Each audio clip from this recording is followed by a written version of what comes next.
O tema dessa palavra é que pessoas inspiradas que inspiram. De que maneira? E eu vou lá em Juízes, no capítulo 4, falar de uma mulher.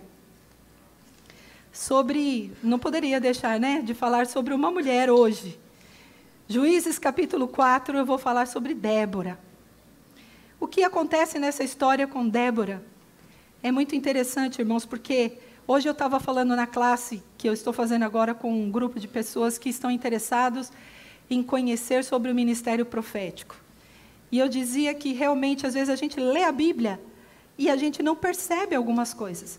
E quando, de repente, nós temos a iluminação, quando vem a revelação de um certo trecho da palavra, aquilo começa a ser diferente para nós. Porque, às vezes, nós pegamos a Bíblia para ler e nós lemos aquele poema, aquela coisa linda, e a gente fala, poxa, que palavra linda, não é? Aí a gente fecha a Bíblia e vai embora, e o que acontece? Esquece, nem lembra mais. Mas quando aquela palavra, ela é revelada ao nosso coração, ela é iluminada na nossa mente, nos nossos olhos, algo diferente acontece em nós.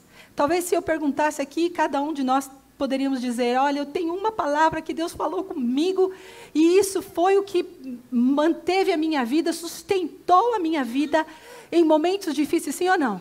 Nós temos essas palavras, são palavras rema, que o Espírito Santo traz ao nosso coração. Mas, falando um pouquinho aqui sobre Débora, capítulo 4 de Juízes, diz assim, depois da morte de Eude, mais uma vez os israelitas fizeram o que o Senhor reprova. Assim o Senhor os entregou nas mãos de Jabim, rei de Canaã, que reinava em Azor. O comandante do seu exército era Cícera, que habitava em Aroete-Ragoim. Os israelitas clamaram ao Senhor, porque Jabim tinha 900 carros de ferro e os havia oprimido cruelmente durante 20 anos. Débora, uma profetisa, mulher de Lapidote, liderava Israel naquela época. Ela se sentava debaixo da tamareira de Débora, em Ramá de Betel,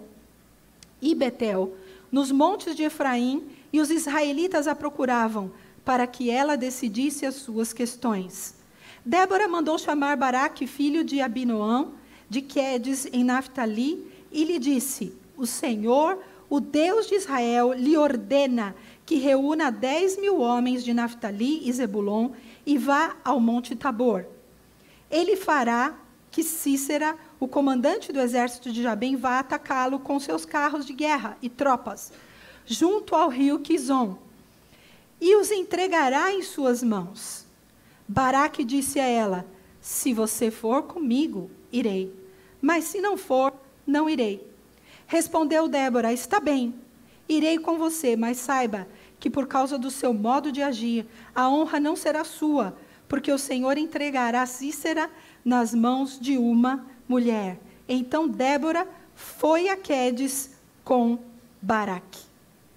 Vamos parar aí. Aqui nós encontramos, irmãos, essa história bíblica de um período de Israel em que quem estava liderando essa nação era uma mulher, uma juíza, uma profetisa. E eu sempre releio, quando eu vou estudar para ministrar a palavra, eu leio novamente. Eu já tinha lido a história de Débora não sei quantas vezes, mas eu fui ler novamente e realmente ninguém sabe dizer por que Débora estava reinando nesse período. Alguns dizem que os homens não se levantavam com essa autoridade. E que, por isso que nesse período bíblico, não existe uma menção de um homem forte. A única menção que existe é de Baraque, que por sua vez, não é? Na outra versão, no outro texto bíblico, na versão da Revista e Atualizada, o versículo 6 diz assim: porventura o Senhor Deus de Israel não deu ordem dizendo para você, Baraque? Porventura Deus não falou com você? Ou seja, eu fui procurar esse texto e realmente, aí na NVI não aparece isso, mas em outras versões aparece que Débora disse a Baraque: porventura não foi o Senhor que mandou você? Baraque era o comandante do exército de Israel. O povo estava sendo oprimido por 20 anos. E eu creio que Deus estava falando com Baraque. Veja bem, você é o comandante do exército. Se levante. Se levante e vá guerrear. Vá lutar com esse rei Jabim de Canaã. E contra esse comandante do seu exército, Cícera. Vá lutar. E eu acho, pelo que eu posso entender aí, que Baraque estava passivo. Ele estava ali naquele lugar e ele disse: eu não vou fazer isso. Eu não tenho a certeza do que eu devo fazer. Eu acho que é melhor eu ficar por aqui. Mas o povo estava sendo oprimido. O povo estava sofrendo durante 20 anos. E ninguém se levantava.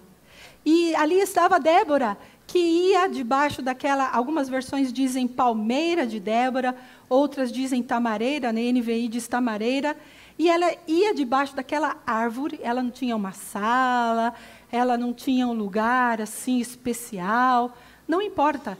Ela ia ali debaixo daquela árvore e o povo ia até ela para consultá-la, para ouvir a palavra de Deus. E ela trazia a direção ao povo. E o que aconteceu? Num dado momento, o Senhor certamente falou com ela, e ela chamou a Baraque. E disse para ele: olha, o Senhor já não falou com você? Não é? O Senhor já não disse para você? Aqui na NVI não está claro isso. Mas aqui diz: o Senhor Deus de Israel lhe ordena que reúna. Lhe ordena. Ou seja, eu acho que Baraque já sabia o que ele tinha que fazer. Que ele já tinha recebido uma palavra de Deus. Mas essa palavra não foi uma palavra rema no seu coração. Foi apenas uma palavra que ele ouviu e ele colocou tantos obstáculos para obedecer essa palavra. Certamente ele disse assim: olha o tamanho daquele exército de Canaã. Com 900 carros de ferro. Naquela época, o povo de Israel não tinha condições de construir, não é, nada para a guerra, para entrar numa guerra com 900 carros de ferro. Era como se eles olhassem para o inimigo e falassem: não temos condições de enfrentar esse inimigo. Ele é muito poderoso, ele está armado, ele tem condições, é melhor nós ficarmos aqui quietinhos, sendo subjugados, sofrendo e não fazermos nada. Talvez foi esse o pensamento que havia no coração de Baraque e de todo o exército de Israel. E é o que acontece com a gente muitas vezes, não é? Quando a gente olha o tamanho do inimigo, quer dizer, ele engana, né? Porque o nosso Deus é muito mais forte. Aliás, o nosso Deus é o Todo-Poderoso. Não existe outro Todo-Poderoso. O nosso Deus é o único Todo-Poderoso. O inimigo engana. Ele lança mentiras na nossa mente. Ele lança palavras de engano. Ele lança obstáculos que você pensa: eu não vou conseguir. Olha como ele é poderoso. Olha a situação que eu estou vivendo. Eu não posso sair disso. Foi assim que que o exército de Israel estava pensando. Era isso que eles estavam pensando. Não podemos. E o líder deles, que era Baraque, não se mexia, não fazia nada. Eu não sei se de repente, isso é uma conjectura minha, né? Eu não sei se de repente o povo passou por tantas guerras, por tantos processos difíceis e se cansou, e então Deus acabou levantando essa mulher, não é? Eu não gosto muito dessa história de que, já que não havia homens, então Deus levantou uma mulher, não é? Eu acho que aqui está muito claro, Deus permitiu que estivesse na palavra de Deus um momento de Israel, no Antigo Testamento, onde realmente havia uma visão muito patriarcal, que havia sido dada por Deus, que através da autoridade do homem, viria, então, a bênção sobre as famílias. Mas era Débora que estava ali. E a Bíblia é muito clara, Débora era casada. Débora profetiza, mulher de Lapidote. Nós não sabemos quem era esse homem, porque a Bíblia não fala nada sobre ele. Mas diz que ela era casada. Isso significa que o seu esposo apoiava o ministério dela. E quando ela disse, olha, eu vou ter que ir para a guerra junto com Baraque. O seu esposo não disse, não, você tem que ficar aqui em casa, quem vai cuidar dos filhos, quem vai lavar a louça, poxa vida, eu preciso comer, quem vai fazer comida? Não é? Porque a mulher tinha um papel realmente bastante nesse sentido nessa época, de ser aquela que cuidava da casa, dos filhos. Mas aqui a gente encontra claramente que uma vez eu ouvi um pastor falando comigo. Foi interessante isso, o apóstolo estava junto. Esse pastor, ele falou para mim, eu não creio no ministério da mulher em certos termos, eu não creio que a mulher possa ser uma pastora. E aí eu olhei para ele e falei assim, pastor, deixa eu fazer uma pergunta. Quem que dá as classes de crianças na sua igreja? A grande maioria não são as mulheres? São essas mulheres que estão formando as crianças, viu? Se a mulher não pode falar para os homens, porque os homens são mais sábios, mais inteligentes e mais capazes do que as mulheres, então por que as professoras estão ensinando seus filhos homens? Não é uma forma de pastoreio? Sim ou não? Quando um professor, uma professora estão dando aula para uma criança, para mim, eles estão pastoreando essa criança. Eles estão ensinando, eles amam essas crianças, eles têm contato com eles todo domingo. É uma ministração, é um cuidado que os professores têm com os nossos filhos. Então, eu disse para ele, ele ficou me olhando assim, eu falei, mas muitas mulheres estão dando classe para os meninos e formando o coração deles na palavra de Deus, teologicamente, biblicamente, seja lá como você queira chamar. Sim ou não? Então, simplesmente, elas são pastoras. Ele não teve resposta para essa minha pergunta, mas eu creio, irmãos, que ali Débora ela profetizava, ela pastoreava, ela julgava as situações que Israel precisava. O povo de Israel estava sem um juiz, e Deus levantou essa mulher. Mas em um dado momento o Senhor falou para Baraque, vai, porque eu vou dar a vitória na mão de vocês. E eu vou fazer algo surpreendente, porque quando a Bíblia diz que ele ia levar justamente o povo de Canaã, lá, o exército de Canaã, perto do rio Quizon, vocês vão entender isso depois. Muito provavelmente, teve uma chuva tão grande, uma tempestade tão grande, e os carros de ferro ficaram atolados no meio da lama. E foi aí onde o povo de Canaã, o exército de Canaã, perdeu a guerra. Queridos, as estratégias de Deus são maravilhosas. O que a gente tem apenas é que obedecer à palavra de Deus. Se Deus trouxe uma palavra rema, nós temos que obedecer essa palavra. Baraque teve medo. E ele disse assim, eu só vou se você for comigo. Ele não era nada bobo. Ele queria uma profetisa junto com ele, né? Para orientar, para guiar. Porque naquela época os profetas, realmente, eles tinham uma autoridade muito especial. No Antigo Testamento, o ministério profético era considerado como que o homem de Deus, o servo de Deus, eram os títulos que os profetas tinham. Eles estavam acima dos reis, porque os reis consultavam os profetas para saber o que eles precisavam fazer. Então, Baraque falou, espera um pouquinho, se Deus está falando comigo, então eu quero que você vá junto comigo. Porque assim eu vou receber toda a minha orientação, toda a direção que eu precisar. Quando ataca, que momento ataca, como faz e tudo mais. Olha só. E ela disse, tá bom, eu vou com você, sem nenhum problema. Não é? Muitos dizem que os profetas é só para dar palavra e depois sair, virar as costas e cada um se vira com a palavra. Não é bem assim. A Bíblia diz que Débora foi para a guerra, foi para a batalha, junto com Baraque.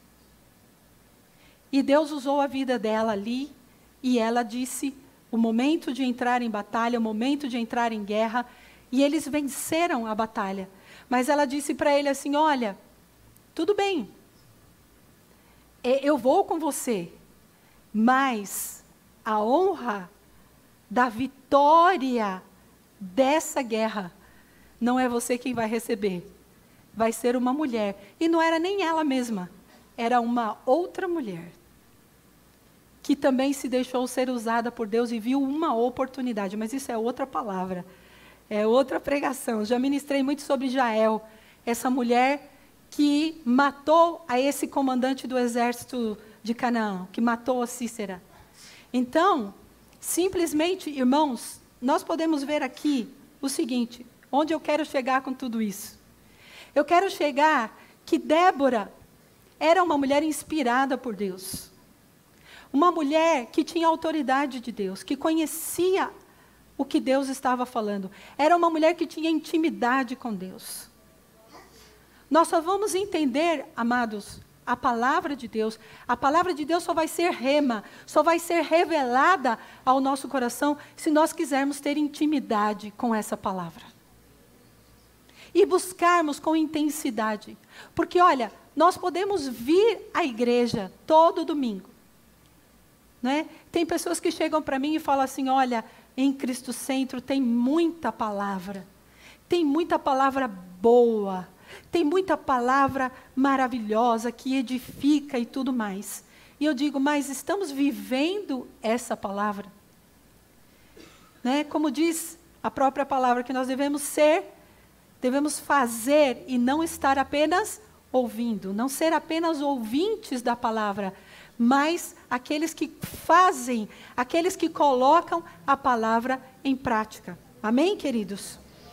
Deus continua falando nos dias de hoje. Deus continua orientando através da palavra viva. É a palavra rema, não é? O logos é a palavra escrita. É como nós vemos de maneira geral. Talvez você diga, eu estou estudando a Bíblia esse ano novamente, eu vou reler a Bíblia inteira.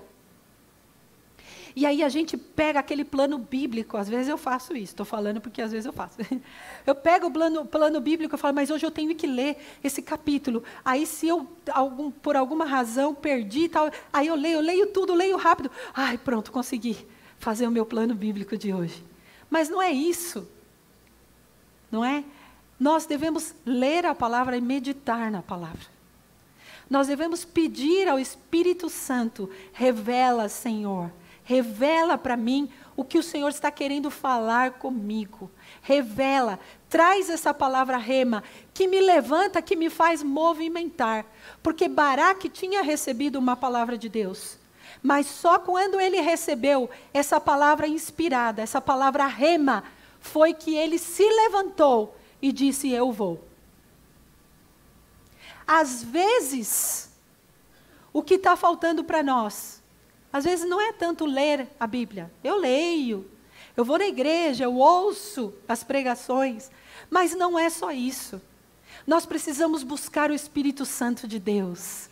Nós precisamos buscar essa palavra viva, essa rema, que tire a gente da posição em que a gente está. Eu não sei o que você falou no dia 31 de dezembro, mas eu sei o que eu falei. Eu disse, Senhor, eu não quero que 2020 seja igual a 2019. Eu quero mais. Eu quero mais de Deus na minha vida. Eu quero mais do Espírito Santo. Eu quero mais da unção de Deus. Eu quero mais do fogo de Deus na minha vida. Eu quero realmente sair do meu comodismo, eu quero sair das distrações, eu quero sair daquilo que está paralisando a minha vida, que está impedindo que eu cresça espiritualmente. E somente a palavra de Deus tem esse poder, irmãos, de realmente tocar o nosso coração, de entrar, como diz lá em Hebreus, de penetrar no mais profundo, até saber julgar entre a alma e espírito, e realmente movimentar o nosso interior, e falar, eu vou fazer. Às vezes a gente fala que, pessoal, vamos participar dos eventos, vamos participar do evangelismo, vamos atrás de vidas, vamos salvar vidas. Ah, que legal, que bom, não é? Ah, é tão lindo, que coisa mais linda, né?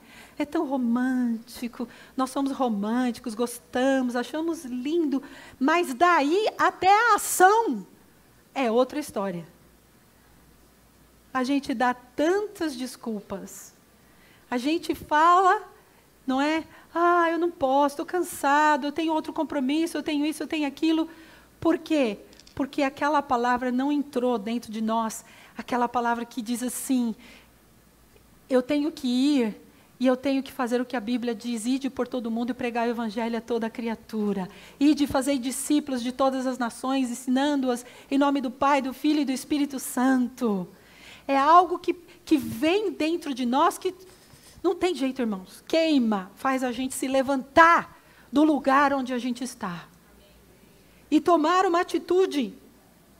Alguns versículos na Bíblia que usam, tem muitos, irmãos, mas eu só separei alguns. Romanos 10, 17, a palavra rema. Consequentemente, a fé vem por se ouvir a mensagem. E a mensagem é ouvida mediante a palavra de Cristo.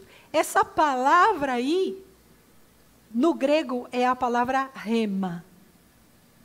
É a palavra revelada. É a palavra que tem alguma coisa por trás. Você sabe o que eu quero dizer? Às vezes, algumas coisas sobrenaturais é difícil de explicar. Eu dizia isso para o pessoal hoje. É difícil você explicar o que é o ministério profético. Como é que eu vou explicar? Bem, o ministério profético, profetizar, é falar coisas que Deus colocou na minha mente e no meu coração. E, para aqueles que são muito lógicos, para aqueles que são muito racionais, é difícil que a pessoa entenda. Tá bom, ok, mas como que a palavra veio parar dentro da sua cabeça? Né? Muitos de vocês já pensaram isso, fala a verdade. Muitos de vocês já pensaram, tiveram um pensamento, uma percepção, um sonho, uma visão, porque a Bíblia diz, irmãos, que todos nós podemos profetizar. Diga isso. Todos nós podemos profetizar. Num certo nível, todos nós podemos profetizar.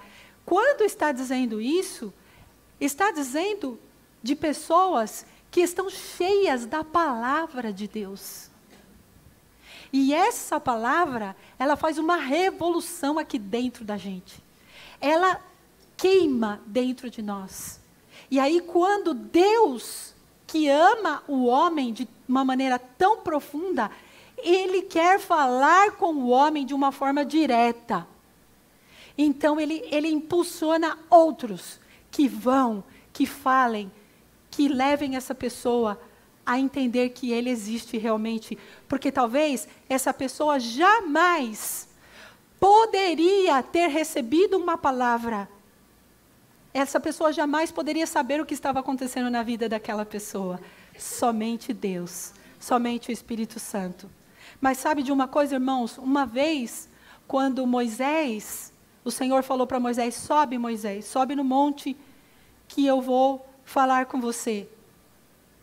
Então, Moisés subiu, vocês sabem, o Senhor, ele ficou lá 40 dias, o Senhor deu as leis, os mandamentos, as tábuas. Só que quando o povo olhava para o monte, eles viam trovões, um barulho, deveria ser um barulho ensurdecedor. E tinha trovões e barulho, aquela nuvem, acho que tinha relâmpagos, imagina que coisa linda, né? Ia ser uma coisa assim, eu fiquei imaginando esses dias, mas assustador também, né? Sim ou não? Porque você olha assim, você fala, meu Deus, o que está acontecendo lá? Acho que Moisés já morreu torrado lá, né? O povo pensava. Mas não, quando Moisés desceu, né, o apóstolo até falou, né? O rosto dele brilhava, não sei qual pregação que foi, o rosto dele brilhava e tudo. O povo falou para ele assim: Moisés, nós não queremos que Deus fale conosco, não. Nós temos medo de Deus. Vai você e fala com Deus por nosso intermédio. Ou seja, Moisés era, na verdade, um sacerdote, porque ele ia a Deus pelo povo, mas ele também era um profeta, porque ele ia do povo a Deus. Deus falava com ele para que ele pudesse falar com o povo. Ou seja, muitas pessoas perguntam, quando você acha que realmente nasceu o ministério profético? Nasceu aí, irmãos. Nasceu do momento em que o homem disse: nós não queremos ouvir a Deus. Nós queremos que outra pessoa ouça e venha falar conosco. E veja como Deus é tão maravilhoso, né, irmãos? Que Deus queria se comunicar com o homem. Deus queria que o homem fosse íntimo dele. No jardim do Éden foi perdida essa intimidade e essa comunhão. Mas Deus queria restaurar de alguma forma. Depois o Senhor restaurou através de Cristo, mas até Cristo, Deus levantou os seus profetas com o objetivo de preparar a vinda do Messias. Então, por que existem profetas no Novo Testamento? Existem porque Deus quer continuar falando. Sabe por quê? Porque o povo não quer continuar ouvindo. Não era mais fácil, irmãos, não ter profetas? Sim ou não? Que cada um de nós lêssemos a palavra de Deus e buscássemos esse entendimento, esse rema, essa palavra revelada ao nosso coração, essa palavra que nos tira do conformismo, essa palavra que transforma a nossa vida. Eu não sei se você já tem a Jesus como seu Salvador, você que está nos assistindo também. A palavra de Deus pode transformar a tua vida. A palavra de Deus que ilumina a nossa mente, o nosso coração, que nos inspira. E as pessoas inspiradas inspiram a outros. Elas não conseguem ficar caladas. Débora inspirou a Baraque, porque ela estava cheia de Deus, cheia da palavra de Deus, cheia daquilo que Deus estava falando e daquilo que Deus queria fazer no meio do seu povo. O que Deus quer fazer no meio da tua família? Você já parou para pensar? Que Deus pode levantar você como profeta da tua família? Ah, profetiza, mas que responsabilidade, né? Que peso. Eu não sei se eu quero isso, não. É muito difícil. Mas Deus está levantando uma geração de pessoas corajosas. Deus está levantando uma geração de pessoas que vão pagar um preço, como nós cantamos aqui. Não sei se você percebeu o que a gente cantou.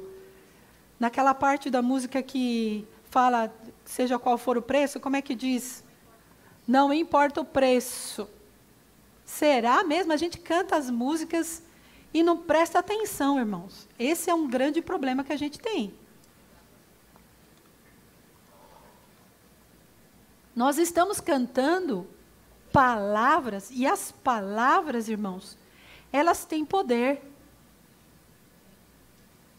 Elas têm o poder criativo. Existem várias palavras que na Bíblia, quando a gente traduz por palavra, elas têm significados diferentes. Eu acabei de falar para vocês do logos, que é a palavra escrita, que é a palavra geral, e do rema, que é a palavra revelada. É a palavra que vem, que ilumina, que nos impacta, mas também tem uma outra palavra no Antigo Testamento, no hebraico, que significa, que se chama dabar. Essa palavra é a palavra que tem o poder para criar. Ela cria. E ela realmente faz com que as coisas aconteçam. Por isso eu falei para vocês na outra pregação que eu fiz, né? Sobre aquele problema que as pessoas têm da profecia autorrealizável. Muitas pessoas declaram palavras tão terríveis e isso se torna uma verdade na sua vida. O mesmo acontece com palavras de bênçãos. Não é quando você diz para o seu filho, sim, você é inteligente, você pode. O Senhor está contigo, eu vou orar por você e você vai muito bem em tudo que você fizer, em nome de Jesus. Ou você fala para o teu esposo, para a tua esposa, eu tenho que enfrentar um dia difícil hoje no meu trabalho, eu estou passando por lutas, eu vou orar por você. E eu declaro sobre a sua vida a vitória do Senhor nesse dia, a paz do Senhor, a alegria do Senhor, que Deus te ilumine, que Deus te mostre, que Deus te dê sabedoria. Mas a gente não usa, irmãos, a autoridade que Deus nos deu.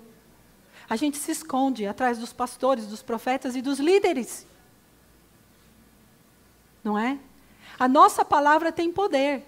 O que nós falamos tem poder. Eu estava falando hoje na classe que eu queria fazer uma dinâmica e eu não pude fazer porque eu sei que todo mundo ia ficar bravo comigo aqui. Né? Dinâmica não, eu queria fazer uma representação. Eu não sei quantos de vocês já ouviram daquele homem que falou muito mal de outro homem, de outra pessoa, e causou um grande estrago na vida dele. Um estrago terrível. Tempos depois, esse homem que falou mal, se arrependeu e foi pedir perdão a esse outro homem. E esse homem abaixou a cabeça e disse, tá bom, eu recebo o seu perdão, fica tranquilo, eu recebo. Mas eu vou te pedir só um favor. Só um favor. Eu vou pedir que você vá na parte mais alta da cidade, no lugar onde venta mais. Só que eu quero que você pegue um travesseiro de penas. E quando você chegar lá em cima, você rasga esse travesseiro e deixa as penas voarem. Vai no lugar mais alto, onde faz mais vento. Só que aí depois eu quero que você vá e recolha todas as penas de volta.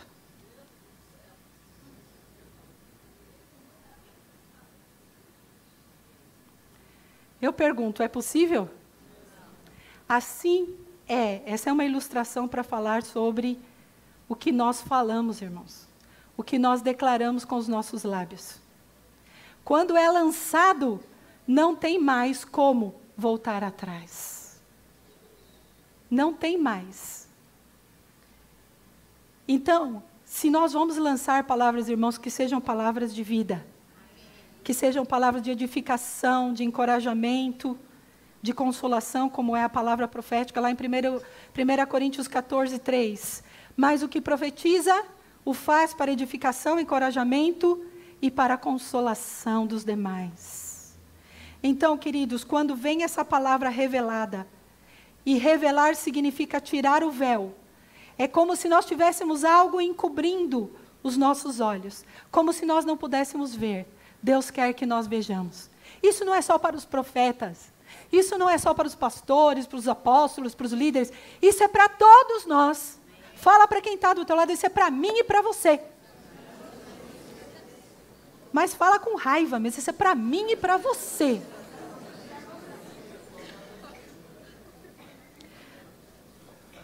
Para terminar, irmãos, 2 Timóteo capítulo 3:16. Diz assim: toda a escritura é inspirada por Deus e útil para o ensino, para a repreensão, para a correção e para a instrução na justiça, para que o homem de Deus seja apto e plenamente preparado para toda boa obra. A palavra, a escritura, o logos, aqui a palavra é logos mesmo, é inspirada, ou seja, quando fala inspirada, está falando da palavra theopneustos, no grego, esse palavrão aí, com a ideia de inspiração, que é composta, ela é composta, essa palavra, por theos, que significa Deus, e pneu, que significa respirar, tá? Então, a palavra é respirada por Deus, aleluia, em nós, é respirada em nós, quando nós estamos lendo essa palavra viva e sobrenatural, o fôlego de Deus vem sobre nós. E nós não podemos nos conter. Nós não podemos ficar quietos. Nós temos que compartilhar. Nós temos que falar dessa palavra. Nós temos que dizer o que Deus está dizendo. Nós temos que falar em amor. O amor, irmãos, não é o que as pessoas estão falando aí fora. Tá bom? O amor aí fora é você ser tolerante com tudo. Mas o verdadeiro amor, ele é sincero, ele é verdadeiro. O verdadeiro amor quer corrigir para ver a outra pessoa bem. O verdadeiro amor, ele deseja que a pessoa seja liberta, transformada. E que a pessoa seja iluminada no seu entendimento. Para que ela possa viver todos os benefícios que Deus tem. Muitos não estão vivendo os benefícios, irmãos. E somos pobres espiritualmente, medíocres na nossa vida espiritual. Moisés, num dado momento, disse assim: quem dera se todos fossem profetas. Foram reclamar com ele, porque tinha um grupo de pessoas, aqueles 70 que ele escolheu, estavam profetizando. E foram criticar. Moisés sempre tem, né? As pessoas que vão criticar. E Moisés falou: quem dera, gente, se todos fossem profetas. Se todos fossem inspirados por Deus e tivessem uma palavra revelada, uma palavra rema, que o véu fosse tirado da sua mente e os seus olhos fossem abertos. Foi isso que o apóstolo Paulo diz também em Efésios, no capítulo 1. Eu quero que o entendimento de vocês, que o conhecimento de Cristo chegue ao entendimento de vocês. Vocês sejam iluminados, inspirados, revelados. É isso que Deus quer para nós hoje. Queria que vocês ficassem em pé nessa manhã. O Espírito Santo de Deus está nesse lugar. Queria que você fechasse os seus olhos só para você não se distrair. Que você pudesse, nesse momento,